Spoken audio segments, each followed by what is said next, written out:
जय श्री राम। वृषभ राशि के जातकों, शनि देव अब वक्री होने वाले हैं। शनिदेव 26 जुलाई से लेकर आने वाले लगभग 138-40 दिन तक अब वक्री रहेंगे। और वक्री होने का रीजन हमेशा से सूर्य से दूरी होती है। ग्रह सूर्य से दूर जाते हैं तो वक्री होते हैं। स्पेशली शनि 120 से 180 डिग्री दूर अगर हो जाए सूर्य से तो वो वक्री हो जाते हैं। और वक्री होके इनको शक्तिशाली और बली कहा गया। और वक्री होने के कारण ही इनको षडबल में एक अतिरिक्त बल भी मिला, जिसको हम चेष्टा बल बोलते हैं। यानी शास्त्र के हिसाब से माने तो वक्री ग्रह खराब नहीं है, लेकिन वो अब आपकी राशि से कब और कहाँ किन पोजीशंस में है। अगर वो खराब ग्रह है, खराब स्थानों से संबंध है, तो वो ज्यादा खराब कर सकता है। और अगर वो ऐसा नहीं है तो वो ज्यादा अच्छा भी कर सकता है। अब शनि कौन है? कर्म कारक है। नौकरी का, व्यापार का, कर्मों का कारक ग्रह कौन है? शनि है। प्रोफेशनल लाइफ, जॉब, व्यापार को संभालने वाले ग्रह कौन है? शनि है। डेली जीवन में जो हम कार्य करते हैं उनको संभालने वाले ग्रह कौन है? शनि है। अब शनि आपकी राशि से नवम और दशम के स्वामी होकर एकादश भाव में वक्री है, यानी भाग्य कर्म के स्वामी ग्रह लाभ स्थान में वक्री हो रहे हैं। यानी अच्छे भावों का स्वामी एक अच्छे भाव के अंदर वक्री हो रहा है। अब ये क्या क्या कर सकता है? इसमें सबसे पहले अगर हम देखें आपकी आर्थिक और फाइनेंस और लाभ से संबंधित स्थितियों को देखें, तो यहाँ पर जो वक्री होने के कारण ये इस ग्रह का जो फल है ये मिला जुला फल है। यानी आपको डाउन तो ये नहीं ले जा रहा है, लेकिन थोड़ा बहुत कभी लगता है कि जहां ज्यादा लाभ होना चाहिए था वहां लाभ नहीं मिला, पूरा लाभ नहीं मिला। लेकिन हाँ, लाभ मिलेगा, इनकम बनी रहेगी, सोर्स ऑफ इनकम को कोई दिक्कत नहीं होगी। अगर किसी भी तरीके से कोई रुका हुआ, कोई फंसा हुआ धन है जो लंबे समय से आपके जीवन में आपको वापस नहीं मिल रहा है, तो इस दौरान उसके मिलने की संभावनाएं बनेगी ज्यादा। और अगर आप इस दौरान प्रयास रखते हैं, उस चीज पर ज्यादा एक्शन लेते हैं, तो वो पैसा आपका इस दौरान वापस आने की बड़ी अच्छी स्थिति बनती है। क्योंकि शनि थोड़ा स्लो है, धीरे धीरे चलते हैं, वक्री भी हो गए हैं, तो आय में निरंतरता बनी रहेगी, इनकम मिलती रहेगी, लेकिन थोड़ा सा स्लो हो सकता है।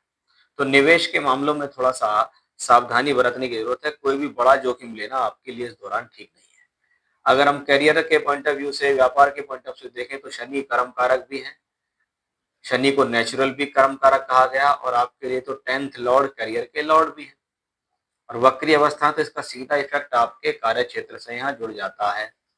थोड़ा सा काम का बोझ पहले के मुकाबले बढ़ सकता है। ऑफिस के अंदर जिम्मेदारियां बढ़ सकती हैं, कार्य क्षेत्र में थोड़ा सा लोड बढ़ सकता है। पिछले कार्य और अधूरे कार्यों को निपटाने का ये एक बहुत अच्छा समय है। अतः मैं कहूंगा कि उस पर थोड़ा सा फोकस बढ़ाइए। जो लोग पार्टनरशिप में बिजनेस कर रहे हैं उन लोगों के लिए मैं कहना चाहूंगा थोड़ा सा तालमेल का बिठाकर चलें। ऐसी स्थिति व्यापार में लाभ तो देती रहेगी, इनकम देती रहेगी। कोई नई डील फाइनल करने से पहले थोड़ा सा उसमें सतर्कता बरतें और कागजी कार्रवाई पर विशेष तौर पर ध्यान दें। ऐसी स्थिति में कार्य क्षेत्र में कोई बदलाव या ट्रांसफर या परिवर्तन या काम करने की जगह भी बदलने की संभावना बन जाती है। सामाजिक और रिलेशनशिप्स के तौर पर देखें तो ठीक है। ऐसी स्थिति मित्रों से लाभ दिलाती है। बहुत बार कोई पुराना मित्र मिल सकता है, उसके साथ मिलकर कुछ काम हो सकता है। भाई बहनों के सहयोग से अच्छा रहेगा, आपका प्रभाव अच्छा बनेगा, आपका व्यक्तित्व इस दौरान काफी प्रभावशाली होगा। ऐसी स्थिति में अपनी बोलचाल और वाणी पर संयम रखें। अपने कार्य क्षेत्र में अपनी एनर्जी लगाएं, व्यर्थ की चीजों में अपनी एनर्जी को ना लगाएं। इस बात का थोड़ा सा आपको ध्यान ध्यान रखना होगा, क्योंकि भाग्य और कर्म दोनों को रिप्रेजेंट कर रहे हैं शनि, और लाभ में है। अच्छी जगह के मालिक होकर अच्छी जगह बैठे, यानी उसका पहला काम यही है कि वो आपके लिए बेहतर करे। स्वास्थ्य के दृष्टिकोण से अगर हम इसे देखें तो शनि की सीधी दृष्टि सीधे आपके भाव पर है, यानी आपकी राशि पर है। तो थोड़ा सा आलस्य, थोड़ा सा स्ट्रेस, थोड़ा सा मानसिक तनाव हो सकता है। पैरों में दर्द, जोड़ों के दर्द की समस्याएं हो सकती हैं, इसलिए थोड़ा दिनचर्या पर विशेष ध्यान दें। मौसम के अनुकूल भोजन करें तो सबसे बेहतर रहेगा, क्योंकि अभी जो आगे मौसम है वो बरसात का मौसम ज्यादा है। तो उसके अनुकूल भोजन अगर आप करेंगे तो आपके लिए बेहतर रहेगा। उदाहरण के तौर पर अगर इस मौसम के दौरान आप ज्यादा से ज्यादा या ये दही से संबंधित चीजें, या दही या मट्ठा या छाछ जो आजकल सब घरों में इस्तेमाल होता है, इसका प्रयोग कोशिश करें कि बस दोपहर तक कर लें और बाद तक में ना करें, तो आपके लिए बेहतर रहेगा। अदरवाइज आपको ये चीजें बहुत जल्दी से प्रॉब्लम दे सकती हैं।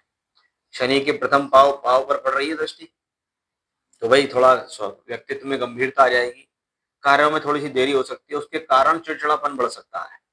तो इस बात का ध्यान रखें।